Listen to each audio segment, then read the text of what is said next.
Hi mga kazamjal, for today's video, magluluto tayo ng 5 kilong paa ng dinosaur at saka chicharong orchids.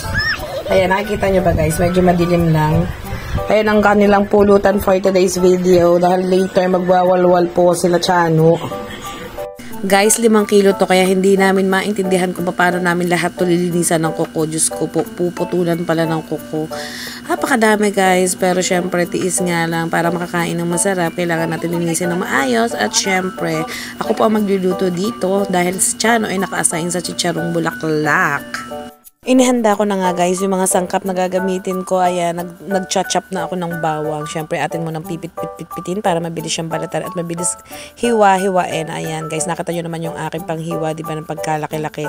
Gusto ko yan guys kasi napakatalas niyan at binili pa po yan ni Chano sa Bicol na nagpunta kami sa Naga together with the team Spark Farm. Simpleng adobong paalang naman with a twist ang aking gagawin for today's video. Syempre gusto ko naman guys na masarap yung maluluto ko dahil nakakahiya naman po dahil ang dami nilang darating later.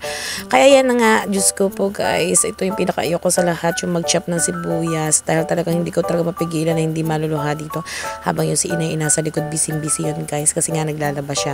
Huy mga guys, baka sabihin nyo kung anong ginagawa ko dyan sa pechay at saka sa repolyo habang ako ay mag-aadobo lang naman. Anyway guys, sinabay ko na nga siya sa paghihiwa dahil gagamitin siya ni Chano mamaya sa pagluto ng nilagang pata at umiiyak na nga ako. Ano naman guys, ay buwa.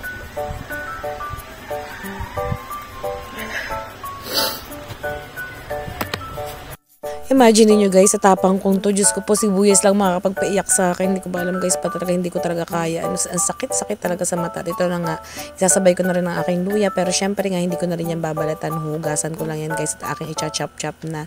Dahil nga po, ayoko na siyang balatan. Bukod sa aksayado sa oras, sabi nga nila guys, is marami daw makukuha dyan sa balat ng luya. Alam niyo kung ano yun? Dumi. Charis lang. At ayan na nga guys, init ko na yung aking pressure cooker at lalagyan na natin ng mantika, o diba, habang hintayin natin na uminit yan, magigisa-gisa na tayo dyan ng kauntian para mabilis dahil nga po we're running out of time na talaga.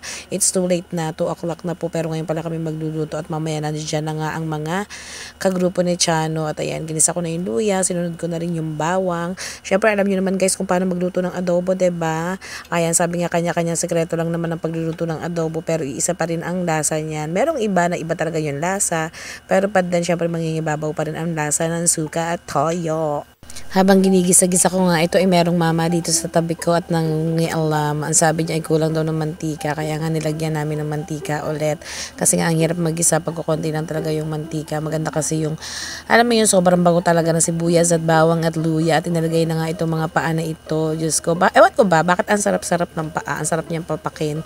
Pero yung iba naman hindi kumakain. So bahala kayo dyan sa mga hindi kumakain. Sa mga kumakain naman guys, i-go lang natin kasi maraming makukuhang mga benefits dyan guys. Sa collagen dyan sa paan ng manok. So alam nyo na, natutunan ko lang din yan guys. Hindi ko nga akalain na magkakasya yung 5 kilo dito sa aking pressure cooker. At ayan, hinalo-halo ko na lang siya kanina guys. Tapos nilagyan ko na siya ng toyo. Ang gusto ko kasing gawin is lutuin muna siya sa toyo ng kauntian bago ko siya takpan. So lalagyan natin siya ng chili pepper. Alam niyo ba yung chili pepper guys? Ayan, additional din kasi yan guys sa pampalasa. Kasi ayoko maglagay ng purong siling labuyo. So okay na yan sa pampaanghang. At lalagyan na rin natin siya ng paminta. So syempre ako nga ay addict sa paminta kaya dadamihan natin yan ng paminta, din hahalu-haluin lang natin at pakukuluin. Syempre lalagyan na rin natin ng oyster sauce. Gusto ko kasi lahat ng timpla ay nandiyan dyan na. So 3 pack ng oyster sauce ang nilagay ko sa 5 kilo ng paa ng manok guys. So maliit lang naman yung sachet na yan, so okay lang yan. Tansya-tansyahin nyo na lang guys kung paano ang pagtimpla. At ito nakita ko na nga yung panchicharon bulaklak ni Chano ay ready na at ang kanyang pang nilagang pata.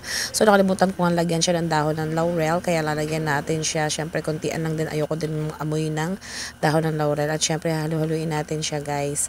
Ganun lang po para yung nasa ilalim is maluto din. Actually kumukulo na talaga yan ng kauntian doon sa ilalim. Pero mas masarap kasi guys kung gagamit tayo ng pressure cooker para sobrang lambot. So siguro naman hindi po ako napahiya sa mga kumain itong niluto ko, diba guys? O yan, mag-comment po dun sa mga nakakain na nagre-reklamo ngayon.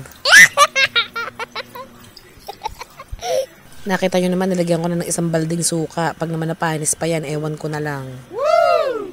At ito, tatakpan ko na nga siya. Buti na nga lang, nakabili na nga si Chano nitong pressure cooker. Kahit pa paano, hindi na kami nahihirapan kasi mga tao dito mahilig din magkaldereta. Diyos ko, napakahirap guys, magpakulo ng kaldereta. Lalong-lalo na aksayado sa gas. Ang mahal-mahal pa naman ng gas ngayon. At hihintayin lang natin guys matapos ang isang oras. Ayan, isang oras ko po siya pinakuluan dyan sa mahina lang naman na apoy guys. Habang ito si Chano ay nagpiprito na ng kanyang chicharong bulaklak. O diba? Ang layo niya sa katotohanan or ang layo niya doon sa kawali kasi nga natatakot din siyang matalsikan. At syempre, kumulo na nga ito at tapos na. Syempre guys, hindi doon natatapos yun. Hahalu-haluin ko pa to at titikman ko. Syempre kung may mga kulang panlasa, doon pa po natin dadagdagan. And then, after naman yan, is pakukuluan pa rin natin siya. Video! Video! Pakawak ko sa may birthday! Oh. Nasaan kandila? Ang kandila! Akala kayo kandilang nabibiti. Ano na si Ray? Ayun, may rin Baka sweet naman mga Ray. Happy birthday! Woo! Hey, Okay. 1, 2, 3, go! Happy birthday to you!